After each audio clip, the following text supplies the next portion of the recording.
एक बार देवर्षि नारद अपने शिष्य तुम्भ्रु के साथ कहीं जा रहे थे। गर्मियों के दिन थे।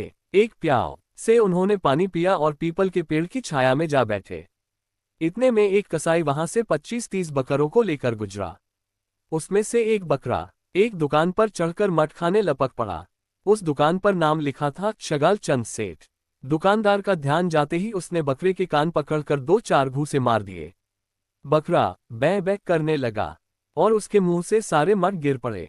देवर्षि नारद ने जरा सा ध्यान लगाकर देखा और जोर से हंस पड़े। तुम्भ्रु पूछने लगा, गुरुजी, क्यों हंसे? उस बकरे को जब घूंसे पड़ रहे तब तो आप दुखी हो गए थे, किंतु ध्यान करने बाद आप हंस पड़े। इसमें क्या रहस्य है? नारद जी ने कहा, छोड़ो भी, ये तो सब कर्मों का फल है, छोड़ो। तुम्भ्रु, नहीं गुरुजी, कृपा करके बताइए। नारद जी कहते हैं, इस दुकान पर जो नाम लिखा है शगालचंद सेठ, वह शगालचंद सेठ स्वयं बकरा होकर आया है। ये दुकानदार शगालचंद सेठ का ही पुत्र है।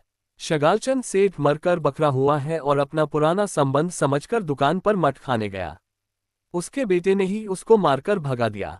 मैंने देखा कि 20 बकरों में से कोई नहीं गया, और यह क्यों गया कमबख्त, इसलिए ध्यान करके देखा तो पता चला कि इसका पुराना संबंध था।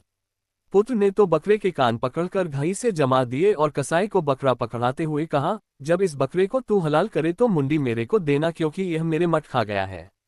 जिस बेटे के लिए शगालचंद ने इतना कमाया था, वही बेटा मट के 4 दाने भी नहीं खाने देता, और गलती से खा लिया है तो मुंडी मांग रहा है बाप की।